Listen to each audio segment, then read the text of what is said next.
दूसरी दफे मुख्यमंत्री बनने के लिए तैयारी करने वाले एक सीएम की कहानी। कभी माँ बाप जिसके खिलाफ में खड़े थे, उसे ही अचानक माँ की जिद की वजह से मुख्यमंत्री की कमान संभालनी पड़ी थी। फिल्मों में खुद के कैरेक्टर पर अभिनय भी कर चुके हैं। अब जिम्मेवारी इतनी बड़ी मिली कि लोगों से जो उन्होंने वादा किया है, आवाम के उस भरोसे पर खरा उतरने के लिए अब उनके नाम का ऐलान सर्वसम्मति से हो चुका है। ये कहानी है एक ऐसे राज्य की जिसके ऊपर शासन तो एक मुख्यमंत्री करेगा, लेकिन सत्ता की चाबी दिल्ली में बैठे हुक्मरानों के हाथों में भी होगी। और ये कहानी उस प्रदेश की जहां पिछले 10 सालों से कोई मुख्यमंत्री नहीं था। ये कहानी उस प्रदेश की जहां पिछले 10 सालों से किसी ने हिम्मत नहीं जुटाई थी चुनाव कराने की। ये उस आवाम की कहानी है जिसे हाल ही में बदले हुए कानून से नाराजगी है। कभी उनके पत्थर के चोट ने देश के सीने को चोटिल किया था। ये कहानी उसी प्रदेश की है जो देश तो अपना है, लेकिन वहां अक्सर विवाद पड़ोसी मुल्क से रहता है। ये कहानी उस जन्नत से है जिसका दीदार दुनिया करना चाहता है और जिसे पाने की जिद में एक मुल्क देश का दुश्मन बन बैठा है। ये जम्मू कश्मीर की कहानी है और ये कहानी वहां के मुख्यमंत्री सीएम उमर अब्दुल्ला की है। साल 2008 में कांग्रेस और नेशनल कॉन्फ्रेंस ने मिलकर जम्मू कश्मीर विधानसभा का चुनाव लड़ा था और ये कहानी यहीं से शुरू होती है। कहानी की शुरुआत में कांग्रेस को 17 और नेशनल कांग्रेस को 28 सीटें चुनाव में जीत कर मिली थी। साल 2008 में उस वक्त नेशनल कॉन्फ्रेंस को 28 सीटें मिली थी, तो मुख्यमंत्री के दावेदार के तौर पर फारूक अब्दुल्ला का जम्मू कश्मीर का मुख्यमंत्री बनना नाम तय माना जा रहा था। लेकिन 5 जनवरी 2009 को शपथ की तारीख रखी गई। इसी बीच लंदन में रह रहे फारूक की पत्नी मौली ने बेटे उमर अब्दुल्ला को मुख्यमंत्री बनाने की बात कह दी।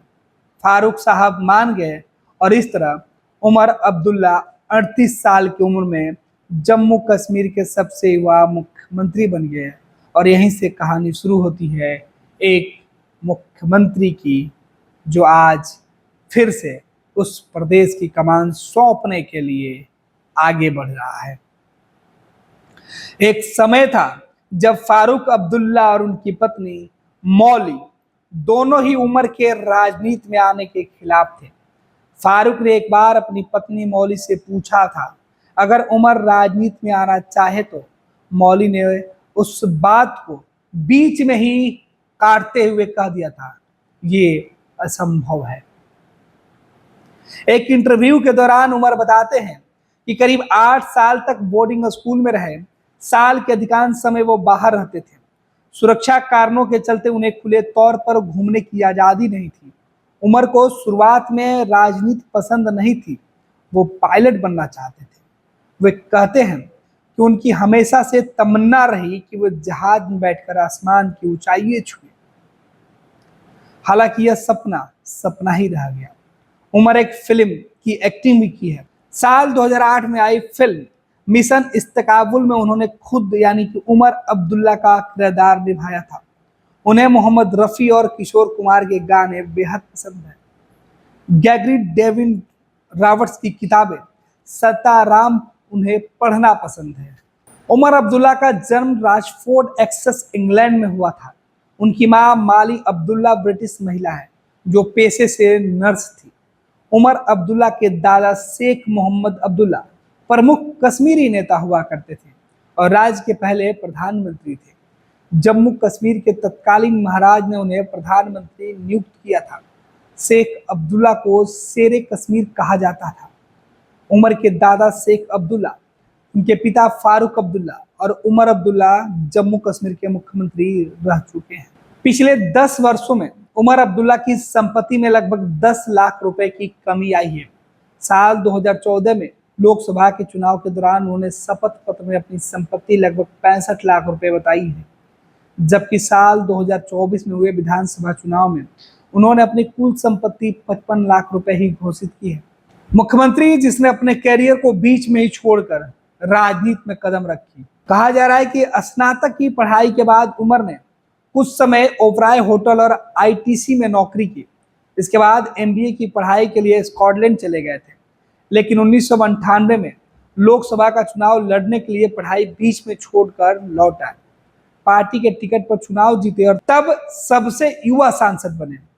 केंद्र की अटल बिहारी वाजपेयी सरकार में वाणिज्य और उद्योग राज्य मंत्री रहे। जून 2002 में फारूक अब्दुल्ला की जगह नेशनल कॉन्फ्रेंस के प्रेसिडेंट बनाए गए थे। ये उसके बाद उनके मुख्यमंत्री बनने की एक कहानी है। हालांकि एक ऐसा प्रदेश जिसके मुख्यमंत्री का ताज कांटों से भरा होता है, एक ऐसा प्रदेश जिसके दोस्त भी दुश्मन से कम नहीं होते हैं।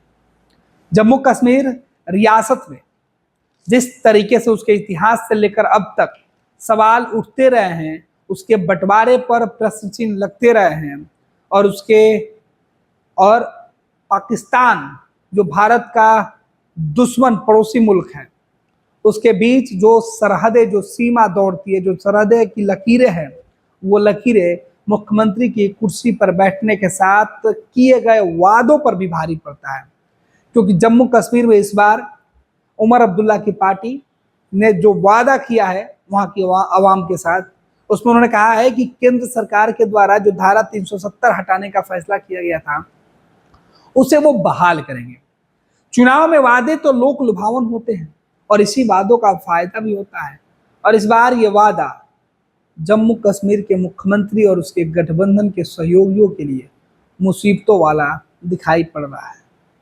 जम्मू कश्मीर में बीजेपी विपक्ष की भूमिका में किस तरीके से ताकतवर होगी, कांग्रेस कैसे ताकतवर होकर भी कमजोर हो गई, ये भी देखना होगा। गठबंधन की सरकार बनेगी तो कांग्रेस की हैसियत क्या होगी, ये भी उस प्रदेश की उस कहानी का हिस्सा होगा। अगले 5 साल के कार्यकाल के पहले किस तरीके से उस प्रदेश में जो सबसे जरूरत है, अमन और चैन की बहाली करना, एक अच्छे वातावरण के पैगाम देना, उस प्रदेश के साथ साथ पूरे मुल्क को जो संदेश देना है, उस पर दुनिया की निगाहें टिकी होगी।